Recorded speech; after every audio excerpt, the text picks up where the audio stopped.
చివరికి భోగాపురం ఇంటర్నేషనల్ ఎయిర్పోర్ట్కి మంచి కనెక్టివిటీ విశాఖపట్నం నుంచి ఉండాలని చెప్పి ఆ రోజు గ్లోబల్ ఇన్వెస్టర్ సమ్మిట్ విశాఖపట్నంలో జరిగితే గడ్కరీ గారిని ఆ రోజు ముఖ్య అతిథిగా ఆహ్వానించి వారితో అనౌన్స్మెంట్ చేయించి ల్యాండ్ పార్ట్ ఏదైతే ఉందో రాష్ట్ర ప్రభుత్వం భరిస్తాం, మిగిలినటువంటి ప్రాజెక్ట్ కాస్ట్ అంతా కూడా కేంద్ర ప్రభుత్వాన్ని భరించమని చెప్పి రిక్వెస్ట్ చేసి ఆ రోజు వేదిక మీదే లెటర్ రాసి గడ్కరీ గారికి ఇచ్చి ఆ వారితో అనౌన్స్ చేయించినటువంటి ఘనత ఆ రోజు జగన్మోహన్ రెడ్డి గారు.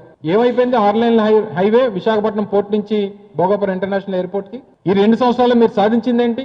అధికారంలోకి వస్తే మెట్రో అంటావు, ఎయిర్పోర్ట్ అంటావు, పోర్ట్ అంటావు. చివరికి నిన్న మెట్రో గురించి కూడా ఏం జరిగిందో చూశారు. విశాఖపట్నంకి సంబంధించి మెట్రో గురించి ఫీజిబిలిటీ రిపోర్ట్ లేదు, మళ్ళీ తయారు చేసి పంపించమని చెప్పి కేంద్ర ప్రభుత్వం చెప్పింది. ఇంక ఇది ఇలా మనకి 2029 ఎన్నికల వరకు తిప్పుతాడు దీన్ని. 2029 ఎన్నికలు వస్తాయి ఫిబ్రవరిలో ఎప్పుడో, దానికి కూడా ఒక టెంకాయ కొడతాడు ఈ టెంకాయ బాబు. అక్కడేమో ఆవకాయ అంటాడు అమరావతి. ఏ ప్రాజెక్టు కనిపిస్తే ఆ ప్రాజెక్టుకి టెంకాయ నాదే అంటాడు. మంగళగిరిలో పప్పు, అమరావతిలో ఆవకాయ, ఆంధ్రాకి అప్పులోను, చంద్రబాబుకి గొప్పలోను. ఇంతకు మించి నాకు తెలిసి ఈ 2 సంవత్సరాల్లో ఏమీ నాకు తెలిసి ఆయన సాధించింది ఏమీ లేదు.